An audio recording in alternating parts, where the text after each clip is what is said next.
এগোতে গেলাম না।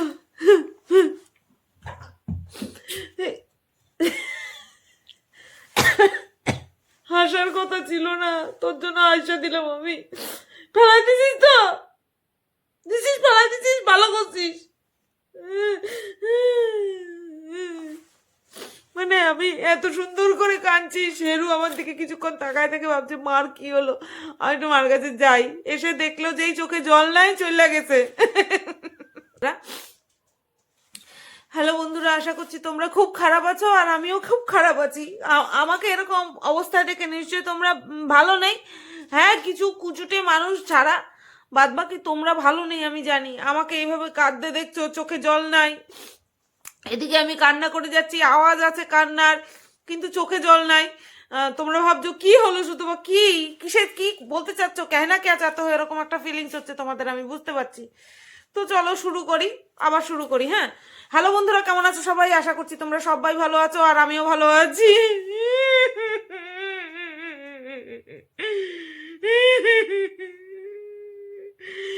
এই কান্নার কারণটা কি জানো তো?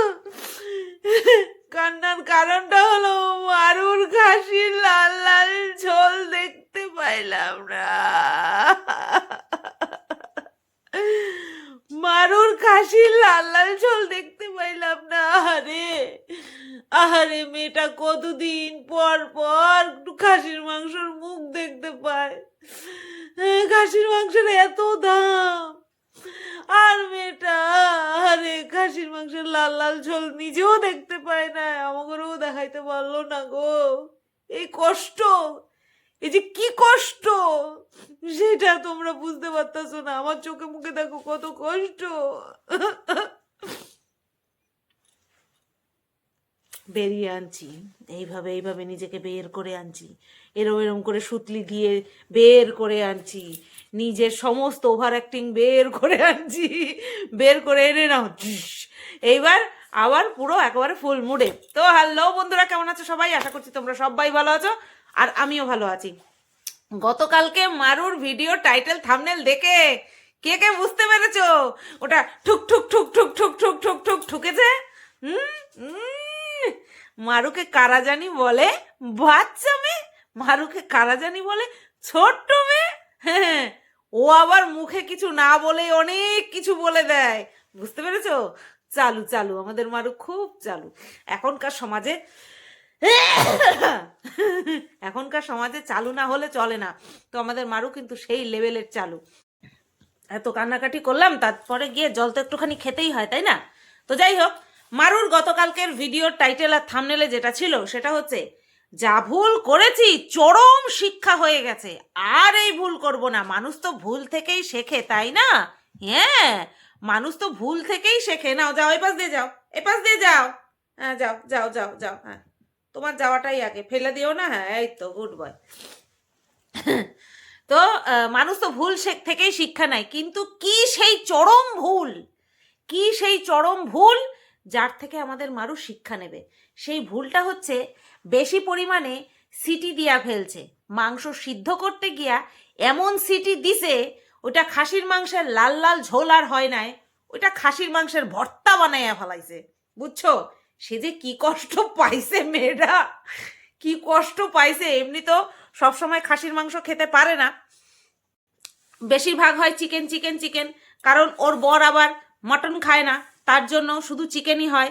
এবার মারু আবার মটন খুব ভালোবাসে, তার জন্য মটনের এই দুর্গতি দেখে মারু ভিডিওই আর করে নাই। ধর, এতদিন পর খাসির মাংস আনছে, তাও এরকম বানিয়ে ফেলছি, এই কষ্ট সহ্য করতে না পাইরা মারু আর ভিডিওই করে নাই।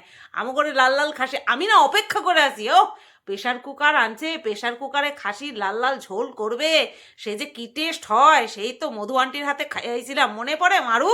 তুই আর আমি বাজার থেকে আইছি, এসেই বলছি এ কি গন্ধ ছেড়েছে, মনে পড়ে? এইরকম বড় বড় আলু দিয়ে খাসির মাংসের ঝোল মধু আন্টি রান্না করেছিল, ও হেভি খাইছিলাম, হেভি। তো সেই রকমই রান্না করতে গিয়ে মারু তো আর সেরকম পারেই নাই, ভর্তা বানায় ফেলাইছে। বলি কি, ইউটিউব ছিল না? ইউটিউব দেখে দেখে পিঠা বানাচ্ছিস, হ্যাঁ, ইউটিউব দেখে দেখে এটা করছিস ওটা করছিস, আর কষিয়ে তারপরে প্রেসার কুকারে দেওয়ার পরে কয়টা সিটি লাগে সেটা একটু দেখে নিতে পারলি না? হুম, সেটা তো একটু দেখে নিতে পারতি, তাহলেই তো আর আজকে এইরকম হয় না। সত্যি মাংসর দাম বেশি হোক বা যে কোনো জিনিসের দাম বেশি হোক বা কম হোক, একটা জিনিস শখ করে রান্না করে সেটা যদি খেতে না পারি সে যে কি কষ্ট হয় সেটা কিন্তু বুঝি। কিন্তু এই কষ্টের সাথে এই রকম টাইটেল থাম্বনেল দেওয়ার মানেটা কি? খুব পরিষ্কার। ওই যে আমি একটা মারুর স্বীকারোক্তি শুনিয়েছি, সেইটা নিয়েই মারুর আর কি এইরকম দিয়েছে। মারু অ্যাকচুয়ালি বুঝতেই চায় না যে আমি কেন এই কাজগুলো করি। এটা কি রিভেঞ্জফুল হয়ে করি? না, একদমই না। আমি কিন্তু একটা ক্ল্যারিটি আনার জন্য এই কাজগুলো করি। যদি রিভেঞ্জফুলি হতাম না তাহলে এতদিনে কুরুক্ষেত্র বেঁধে যেত, কুরুক্ষেত্র বেঁধে যেত। কারণ মারুও জানে আর মারুই জানে কি কি হয়েছে না হয়েছে। যদি সবটা সামনে আনতাম কুরুক্ষেত্র বেঁধে যেত। আমার দরকার নেই, সুস্থ জীবন ব্যস্ত করার কোনো দরকার নেই, না নিজেরটা না ওরটা, শুধুমাত্র কিছু ক্ল্যারিটি। দেখো, আমি তো জানি যে আমি আর মারু যে দীঘায় গেছিলাম সেখানে আমাদের সঙ্গে কোনো থার্ড পার্সন ছিল না, ঠিক আছে, কোনো প্রাণী ছিল না আমাদের সাথে।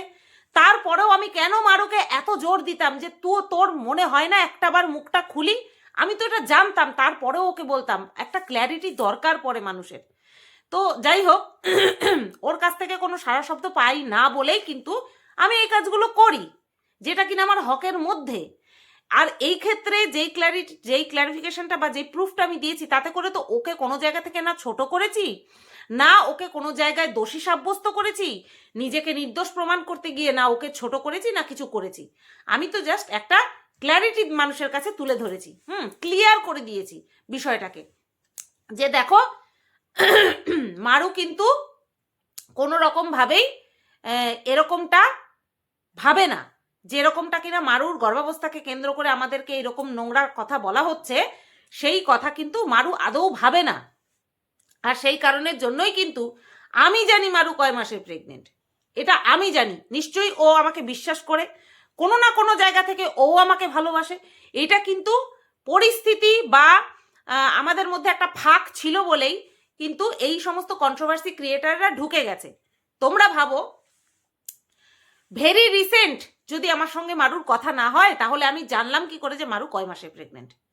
ঠিক আছে, এটা নিশ্চয়ই ও একটা বিশ্বাসের জায়গা থেকে বলেছে, ভালোবাসার জায়গা থেকে বলেছে। যতই ও সামনে বলুক যে না আর কিছু ঠিক হবে না, আমিও বলছি যে হ্যাঁ হয়তো আর কোনোদিনও কিছু ঠিক হবে না, কিন্তু আমাদের মনের মধ্যে যেই ফিলিংসটা রয়েছে একে অপরের প্রতি, সেটা হয়তো তাৎক্ষণিক সময়ে আমরা হয়তো রেগে গিয়ে বলে ফেলি, কিন্তু আমরা কি অস্বীকার করতে পারবো না। সেই দিনও মানুষের সঙ্গে লাস্ট যখন কথা হয়েছে সেই দিনও বলছিল যে এত ঘুরতে গেছি, এই যে বরের সাথেও হানিমুনে গেছে, আমার সঙ্গে গিয়ে যে আনন্দটা হয়েছে সেটা কিন্তু হয়নি। ঠিক আছে, এটা বড্ড স্বাভাবিক। এই যে এই ফিলিংসগুলো আসা কিন্তু বড্ড স্বাভাবিক। হ্যাঁ, আমি এটাও বলেছি এখান দিয়ে যখন গেছিস তোর বুকে কামড় দেয়নি, যে এই তো সুতোপাদির বাড়ি। ঠিক আছে, তো এই বিষয়গুলো কিন্তু বড্ড স্বাভাবিক। তার মাঝে মাঝে এই যে আমি একটা কাজ ভালোর জন্য করতে যাই, ও ভাবে আমি খারাপের জন্য করেছি, ওকে ভাবানো হয় যে আমি খারাপের জন্য করছি, কিন্তু ঈশ্বর জানে আমি খারাপের জন্য কোনো কিচ্ছু করছি না, এটাই যথেষ্ট। তো সুতরাং ওর এই যে টাইটেল থাম্বনেলের ঠোকা আমার কিচ্ছু আসে যায় না, আমার এখন আর কিচ্ছু আসে যায় না। আমি কি বলেছি, না আবেগ, না বন্ধু, না শত্রু, কোনো কিচ্ছু না, মারু অনলি কন্টেন্ট। ভালোবাসার জায়গায় বেঁধে রেখেছি, ওই জায়গায় কোনো রকম কোনো নড়চড় হবে না, বুঝতে পেরেছো? তো যাই হোক, এই হচ্ছে বিষয়। মারুর খাসির মাংস নষ্ট মানে ওই ভর্তা হয়ে যাওয়ার কারণে কিন্তু এই টাইটেল থাম্বনেলটা ও দিয়েছে, প্লাস আমাকেও ঠুকে দিয়েছে একসাথে। সব মানে ওই একসাথে এক ঢিলে দুই পাখি মেরে দিয়েছে। আচ্ছা, এইবার অনেকে তো জ্যোতিষশাস্ত্র নিয়ে আমাদের ইউটিউবে পড়াশোনা করে জ্যোতিষীগিরি ফলাচ্ছে। তো এরকম শুনেছি যে মারুর মা নাকি স্কুটি চালিয়ে মারুর বাড়িতে চলে আসছে। মারুর বাড়িতে নাকি স্কুটি চালিয়ে চলে আসছে। দেখো, সত্য মিথ্যা জানি না, তবে যদি ভিডিওতে কোনো সময় এরকমটা আমি বুঝতে পারি, হ্যাঁ তৃতীয় ব্যক্তির উপস্থিতি রয়েছে এবং সেটা আর কেউ না, মধু আন্টি সেই দিন না হয় বাকি কথা বলা যাবে, বাদ বাকি কথা না হয় সেদিন বলা যাবে। আমি এখনো পর্যন্ত বুঝতে পারছি না। আর এতটা মিথ্যা কথা কেউ বলতে পারবে এটা আমার আইডিয়া নেই, বাদ বাকিটা ভগবান জানে, সত্যি কথা কি সেটা ভগবান জানে।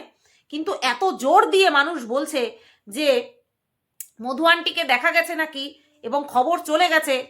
হ্যাঁ, অনেকেই তো চেনে, পপুলার ব্লগারের পপুলার মা, তো সেখানটায় মধু আন্টির ফেস অনেকেই চেনে, তাই তাকে দেখলে পরে এদিক ওদিক খবর পৌঁছে যাওয়াটা কিন্তু অস্বাভাবিক নয়। এতদিন তো খবর আসেনি যে মধু আন্টি স্কুটি চালিয়ে চলে আসছে, এতদিন তো খবর আসেনি।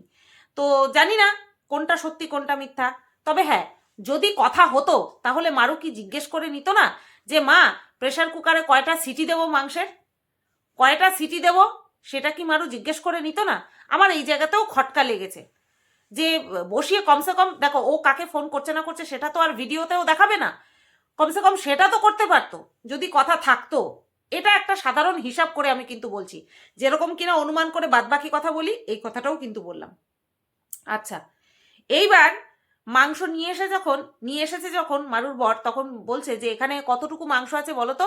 এবার মারু যেই পরিমাণটা বলেছে সেটা হয়তো ঠিক হয়নি।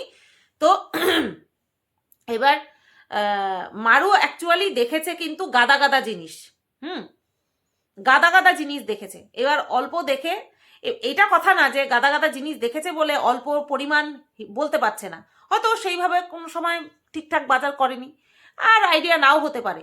কোনো কোনো সময় দেখবা অল্প মাংস কিন্তু ওজন বেশি, হাড়ে ওজন হয়ে যায়, কিন্তু ওজন হাড়ে হয়, মাংসের থেকে ওজন হাড়ে হয়। এবার যদি হাড় ছাড়া মাংস নিই তাহলে কিন্তু পরিমাণ বেশি থাকে মাংসের। তো অনেক বিষয় আছে ভাবনা চিন্তা করার মতন। যেটা আমার মনে হলো যে মারুর বর কিন্তু হাড় ছাড়া মাংসই আমি বেশি দেখলাম, হাড় ছাড়া মাংসই বেশি দেখলাম। তো এই মাংসের কথা গেল। তারপরে তোমার ওই ড্রাই ফ্রুট নিয়ে কিছু কথা বললো।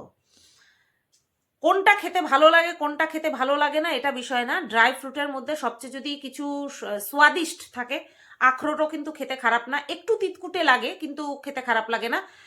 আর পেস্তা পেস্তা বাদাম আমি মনে হয় খেয়েছি নাকি খাইনি, হ্যাঁ খেয়েছি, হ্যাঁ হ্যাঁ গ্রিন গ্রিন, হ্যাঁ খেয়েছি, বাট স্বাদটা মনে করতে পারছি না। কিন্তু ওই নাটসের মধ্যে, সিডস অ্যান্ড নাটসের মধ্যে সবচেয়ে টেস্টি হলো গিয়ে কাজু বাদাম, সবচেয়ে টেস্টি। আর কাজু বাদামটা সত্যি না ভিজালেও হয়, তবে আমন্ড আর কিশমিশ ভেজাতে হয়, ফিগস ভেজাতে হয়, আখরোট না ভেজালেও হয়, ওটা এমনিতেই নরম, ভেজালে পরে একদম মানে ওই গলে যায়, না ভেজালেও হয়, ঠিক আছে। তো কিশমিশ, তারপরে আমন্ড, তারপরে হচ্ছে তোমার ফিগস, এগুলো ভেজাতে হয়, এগুলো ভিজিয়েই খেতে হয়। তো এইবার ওর এগুলো খেয়ে প্রবলেম হচ্ছে।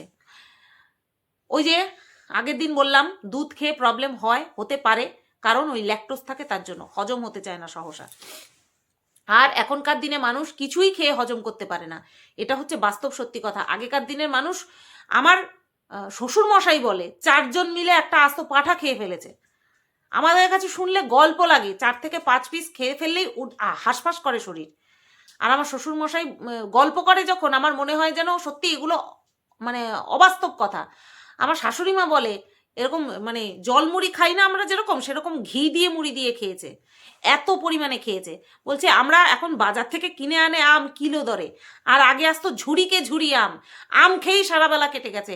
এত মানুষ খেতে পারতো আগেকার দিনে, আর এখন কিন্তু মানুষ খেতে পারে না। আগে মানুষ জল মেশানো দুধ খেত না, নিজের বাড়ির গরুর দুধ, খাঁটি দুধ খেত, ঠিক আছে। আর এখনকার মানুষ খাঁটি দুধ খেতে দাও হজম করতে পারবে না। সুতরাং এখনকার মানুষের হজম ক্ষমতা কমে গেছে, তাই আগেকার মানুষের সঙ্গে এখনকার মানুষের তুলনা করলে চলবে না। এখন আমাদের ওই ডাক্তারের পরামর্শ ছাড়া নিজেদের বডি সম্পর্কে ওটাকে কি বলে অবগত হয়ে তারপরে গিয়ে আমাদের খাওয়া দাওয়া মেনে গুছিয়ে চলতে হবে, এছাড়া কোনো উপায় নেই। আর এই সময়টাতে ওই খেতে না পারা, গন্ধ পাওয়া, বমি হওয়া বড্ড স্বাভাবিক, এইগুলো নিয়ে প্যানিক করার কিছু হয়নি। সবচেয়ে ভালো একটা ডাক্তারের, মানে নিজের যে ডাক্তার আছে সেই ডাক্তারের পরামর্শ নেওয়া।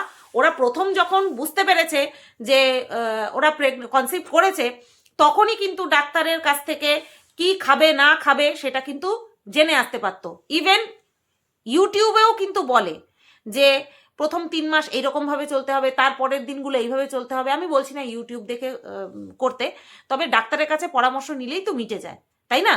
এত ইউটিউবে এসে বলার কি আছে? কারণ এখানে নিজের মুখেই বলছে, লাইভে নিজের মুখেই বলছে মারু যে নানামণি নানা মত। অবশ্যই একজন একটা খেয়ে সহ্য করতে পারে, তো একজন আরেকটা খেয়ে সহ্য করতে পারে না, সেই জিনিসটাকে সহ্য করতে পারে না। তো এক একজন এক এক রকম ভাবে বলবে। ড্রাই ফ্রুট এইভাবে ভিজাতে বলবে, ওইভাবে ভিজাতে বলবে। কি দরকার? ডাইরেক্ট ডাক্তারের কাছে জিজ্ঞেস করে নে, তাহলেই তো হয়ে গেল। সেই তো তোকে বেটার চিনবে, বেটার জানবে, কারণ সে তোকে ডাইরেক্ট দেখে পরীক্ষা নিরীক্ষা করছে বা নিরীক্ষণ করছে যেটাকে বলে। তো এগুলো করার কোনো মানেই হয় না। আমার তো মনেই হয় যে ইউটিউবে এসে নিজের খাওয়া দাওয়া নিয়ে চর্চাবার্তি না করে ডাক্তারের কাছে পরামর্শ নিয়ে সেরকমভাবে একদম চোখ কান বন্ধ করে ডাক্তারের কথা শুনে চললেই হয়। আর সবচেয়ে বড় কথা হচ্ছে মধু আন্টি হচ্ছে এই সমস্ত বিষয়ে পারদর্শী লোক। মধু আন্টি এইসব বিষয়ে পারদর্শী লোক। নিজের ইগোকে সাইডে রেখে মায়ের কাছে কমসে কম এই বিষয়গুলিতে পরামর্শ নিলে তো পারিস। আর বলিহারি মধু আন্টি, তুমিও তো ফোন করতে পারো। আমি বুঝি না, মা মেয়ে এদিকে কমেন্ট বক্সে কেউ কমেন্ট করলে পরে মেয়ে মায়ের প্রতি ভালোবাসা ঝরিয়ে ভরে দিচ্ছে। আর মায়ের কথা তো ছেড়েই দাও, মা তো মেয়েকে ভালোবাসবেই, কিন্তু এদিকে ইগোর দেওয়াল মাঝখানে তুলে রেখে দিয়েছে। এদিকে নিজেদের যে কত বড় ক্ষতি হচ্ছে, ক্ষতি অর্থাৎ এই যে মানুষের কথা শুনছে, পাজলড হয়ে যাচ্ছে, এটা করব না সেটা করব। যেখানে তুই জানিস যে তোর মা এইসব বিষয়ে পটু, সেখানটায় তুই কেন, কি দরকার? তোর মা তোকে সবচেয়ে ভালো চেনে, বোঝে। সেখানটা মায়ের সঙ্গে সলা পরামর্শ না করে ইউটিউবে এসে এরকম করছে। যাই হোক, আমি শুধু ভাবছিলাম যে মারুর খাসির মাংসে জানি কে নজর দিল, যার জন্য এরকম হয়ে গেল। আরে মেয়েটা খাসির মাংস খাইতে পারে না, আমার খারাপ লাগছিল। তো যাই হোক, আর কিছুই বলার নেই ওর ভিডিও নিয়ে, লাইভ নিয়েও আর বেশি কিছু বলার নেই। ও যেরকমভাবে ওকে দর্শক বলছে সেরকমভাবে ইয়ে করছে। হ্যাঁ, একটা জিনিস দেখলাম যে মন্দিরার বিষয় নিয়ে রানাঘাটে যাওয়ার কথাটা বলেছে। লাইভেই বলছিল যে তোমাদের সব জীবনে সবচেয়ে ভুল রানাঘাটে গিয়ে। তখন মারু বিষয়টা বলল যে না, রানাঘাট শহর আমাদের ভালো লেগেছে, আমাদের রানাঘাট নিয়ে কোনো কথাই হবে না, আমাদের খুব ভালো লেগেছে। ইভেন আমরা ডিসাইডই করেছিলাম রানাঘাটে যাওয়ার কথা, আর ওখানটায় যতদিন থেকেছে ভালোভাবেই কাটিয়েছে। এই যে মুখের উপরে ফট করে বলে দিলি না, একজন কমেন্ট করলো যে রানাঘাটে যাওয়া তোমাদের ভুল হয়েছে। সেটা এই যেই দর্শকটা তোকে কমেন্ট করেছে, সেটা কার পারপাস করেছে, কোন পারপাস করেছে? অবভিয়াসলি মন্দিরাকে নিয়ে করেছে। এই যে এই জায়গাটা তোরা ক্লিয়ার করে দিলি, তুই ফট করে ক্লিয়ার করে দিলি। এইরকম যদি তুই সব বিষয় যদি ফট করে ক্লিয়ার করে দিস না, তাহলে জীবনে কোনো রকম কোনো দ্বিধাদ্বন্দ্ব থাকবেই না। তার পাশাপাশি তোকে যেই মানুষগুলো এতদিন ভালোবেসে এসেছে, তাদের মনেও তোকে নিয়ে কোনো রকম কোনো রাগ বিদ্বেষ ক্ষোভ কিছুই থাকবে না। যদিও বা তাতে তোর কোনো ফারাক পড়ে না কে তোকে নিয়ে কি ভাবলো না ভাবলো, তারপরেও কি বলতো, একসময় যাদের সাথে ছিলিস, হ্যাঁ, তাদেরকে যখন মানুষ খারাপ কথা বলে, আমার মনে হয় মানুষের মন থাকলে না সেই কথাগুলো শুনে বা ইয়ে করে খারাপ লাগাটা খুব স্বাভাবিক। কমসে কম আমার তো হতো। যাই হোক, এই ভিডিওটা এই পর্যন্তই রাখলাম। কেমন লাগলো অবশ্যই কমেন্ট করে জানিও। সবাই তোমরা ভালো থেকো, সুস্থ থেকো, টাটা।